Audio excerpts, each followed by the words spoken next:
All right, the gang's all here. Here comes Carla and Heather and Ariel. What do we have to report? We've done 2 weeks so far. Squatting and hanging, awareness about your eating, and then meal prep. And then our nighty night was getting some sun on your eyeballs.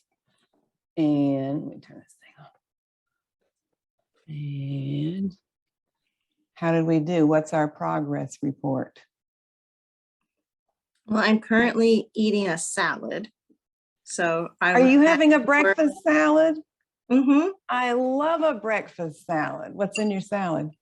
It's the kale cabbage mix I was telling you about Trader Joe's, the curry chicken salad, half an avocado, and cashews. Yum. That's my favorite salad. Our culture typically thinks savory and sweet, but a lot of cultures eat veggies and salad and green things. And this is tip of soups. Good job on your brekkie salad. I did my TRX. And she's already done her work. I'm so proud. I'm so proud of you. Ariel's got a TRX in her garage, you know, the suspension things. And so we've been playing around with some TRX moves in the last couple of weeks. Any other ladies got news to report? Here comes Alice. So I haven't been hanging because my door jams aren't particularly sturdy enough to do that. So I've been doing the desert cactus a lot. Perfect. Yeah, so I've been doing that. I found though that to focus on this week's activities, I kind of completely forgot to be squatting. So I plan on getting back to it, but it's just kind of like my mind could only keep a couple of priorities at a time. But I did the meal prep, and that's helped quite a bit.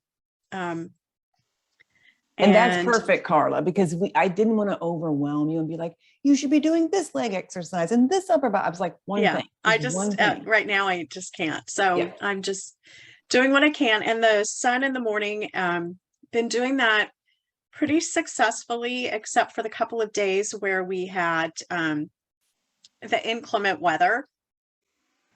Because I go outside and I sit outside. And when it was like that, I was like, nope.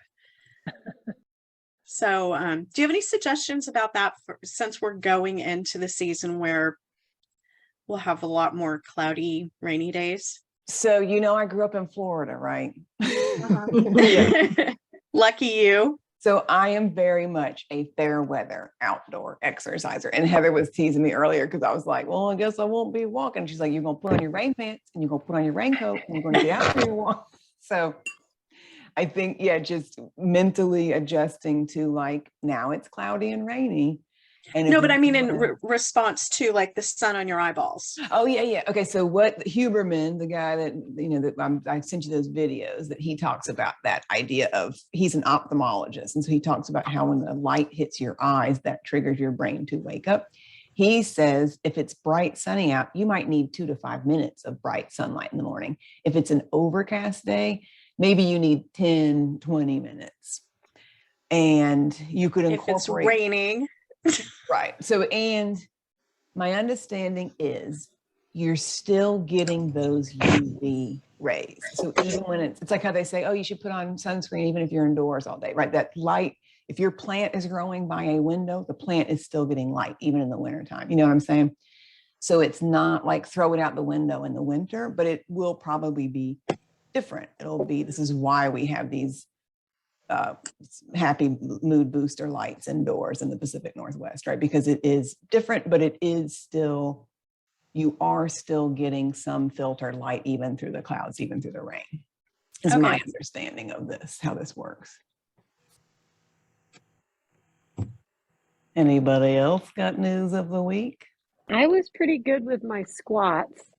I was not good with meal prep, although I did have an egg salad, like you have talked about, scrambled an egg and put it in with my salad, and I always forget how delicious it is. I love a salad breakfast. Yeah, And it that's was so so good. easy. You just dump some greens, egg, maybe some cheese or Mhm, whatever else you got, leftover veg. That's a really good way to use up leftovers. mhm. Plus, then you've already got one round of green leafies under your belt before noon. So if you find that veggies are the hardest thing, like I ate fruit but you typically have a toast or a cereal or an oatmeal kind of breakfast, that's a nice way to get some green leafies. Yeah. I do a green smoothie in the morning, so I get Mm. lots of vegetables and fruits. Doing the whole Awesome. salad thing for breakfast, I just can't do that, but I can do a smoothie. Yeah. And you get to decide just because I'm telling Yeah. you this, you might try it for a minute and go, yeah, that thing didn't work, but I'm going to keep the other thing. Yeah. It Okay. took me, So how many years have I known you, Anne? You've been telling me about eating an egg in your salad for how many years? And I finally tried it maybe like 6 months ago. And I was like, why have I not always been eating this? okay. So since we're talking about food, let's talk about week 3. It's our last week. Protein, fat, and fiber is your assignment. So can you, with your snacks, with your meals, if you can do it once a day, great. If you could think of all of your meals incorporating. So what do I mean protein, fat, and fiber? That could be an apple and peanut butter or almond butter. That could be celery and hummus with a little drizzle of olive oil. That could be if you fry your egg in some bacon or some olive oil, whatever, some kind of healthy fat, and avocado and a little salad, green leafies. Like that's your fiber, your protein, and your fat. Does that make sense when I say protein? Fat doesn't have to be meat. It could be meat, but something where you're getting fiber, fat, and protein. Do What we about need avocado toast? avocado toast? Yep. Now, what would be if you had some Bible bread, that like the sprouted bread that has protein? That's So what this I. is a chance again to read your label because some of those breads have like 9 grams of protein. And so I like to think of 20 to 30 grams of protein at each meal. So everybody's needs are different. I think I'm going to send out in this newsletter that's going out today a little calculator. I got to double check and make sure. I was looking at all these links to send out, but I'm pretty sure I put that one in there where you can type in, get an idea of like your height, your weight, your activity level, and how much protein do I need. And I'm trying to be pretty general with these assignments and not give you a lot of specific, exactly this amount, exactly this measurement, because I want you to sort of feel this out. But if you need more specifics from me, or if you want more, if you want to go down these rabbit holes, there's a lot of research out there. As we get older, over 50, we need even more protein. Huh. And then if you are recovering from a surgery, I had a burn and I went to the ER and the guy said, protein, eat protein. So if your body's rebuilding tissue, or if you had even like a shoulder surgery or an abdominal surgery, protein, because your body is using the protein and it doesn't store it the way it stores fat. So you need a fresh supply.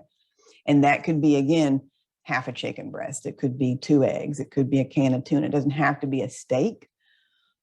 Broccoli has a little bit of protein in it. So you could start looking up like how much protein is in some quinoa. Quinoa is a really good one, like quinoa black bean salad. I've been making that a lot this summer. Throw in a little zucchini or some spinach. Then you got some greens, some fiber, some fat. And please, like olive oil on your salad, like take the olive oil and drench your salad. This whole low fat thing, don't get me started on low fat.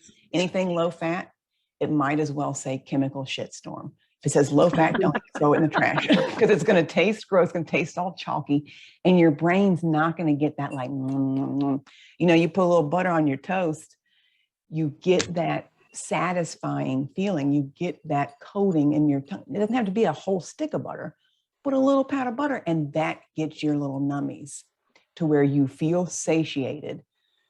Fat, your brain is mostly fat, your joints are fat, your skin, you want to have nice looking, get rid of your crow's feet, you better eat some butter and some olive oil and some gelatin and some bone broth, like all of that stuff. Okay, so protein, fat, and fiber. Yeah, have I convinced you? Yeah. And then your movement thing is twisting. So that could be a big swinging, twisting movement. Ariel, we're talking about her TRX move. She's been doing a little lunge where she uses the TRX things to do a twist. It could be a seated twist. You're at your chair checking your email and you just pause and lean over and hold for a breath, and then do this way and hold. So it could be a static twist. It could be a big like Tai Chi twist, like we do in our Tai Chi class. Alice twisting right now. See, doesn't that feel good? Do a little twist. It does. And then your mental thing or your nighty-night sleep thing is winding down at night. Oh, I thought you were saying wine. I'm like, I okay. thought that's what she was going to say too. Check. So y'all know Carla works in the industry. She's down in the valley and she does like wine events and social media. So a lot of her posts are about wine. So if we need to, after this it's all done, we'll go down with Carla and she'll have us a little wine tasting. I mean, wine could be, it's probably not going to help you sleep, but No, I know that. Yeah. so I've had several ladies talking about getting stuck at work and then, oh, I missed my workout, or, oh, I couldn't prepare a healthy meal because I got stuck at work. So physically, like if you're still going to work, can you leave work at a certain time?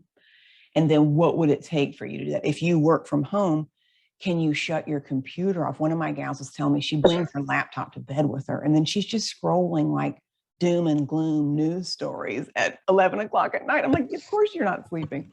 So turning, like if you have small kids, maybe this isn't the solution for you, but I could turn my phone off. No one is calling Ann in an emergency at midnight, right? They're going to call 911. They're not going to call Ann. I'm not responsible for little people or old people. So if you have the ability to actually turn your phone off or put it on airplane or turn your computer off, or if there's a little nighttime routine you could create, maybe it's just dimming the lights or taking a tubby or going to bed at a certain time. So be thinking about what is my wind, not wine down. What is my wind down? My powering off my little computer. Okay, so you're twisting your protein, fat, and fiber, and then wind down at night. Does anybody have an idea when I was describing that nighttime routine? Anything jump out at you when I said leaving work, turn the computer off? I've been working on this whole, nighttime thing for a while. One of the things I love to read, and when I'm reading on my Kindle, I can turn it to the nighttime mode. So I've started doing that. And then I also have my phone shut to just go on to do not disturb at like 9 p.m. And so I really try, since my business is social media, I really try to be off of electronics other than my Kindle by 8. So just, kind of put it aside and, I'm done, not going on to Facebook. So I really try to do that and have boundaries around that. I love it. Evenings. So this is where technology and automated systems can help us. Because if you just set your phone that at 9 o'clock, it just point. And like you said, you've managed to already create these healthy boundaries so that you are not scrolling mindlessly. The last couple nights to wind down, I picked up my knitting again. So that is a relaxing activity to clear my mind of work stress. Knitting gives you something to do. It makes you focus on a task at hand without kind of letting your mind wander, but also having something for your hands to do. I think this is a really good way to relieve stress. I love it. I love a little handicraft. Okay, anybody else got some wind down ideas? Anybody, when I was describing this last week, anybody go, oh, I'm not going to like this one? Does anybody feel resistant to any of these ideas? Or the implementation of them? Are you feeling like, how am I going to get out of work at a certain time? All right, everybody's all systems go. Let's do it. So do all of y'all know that I'm moving on Tuesday? Tuesday, the movers come. My hope is that I'll have internet and we can do one of these in a week and have our final little recap and decide what you're going to keep.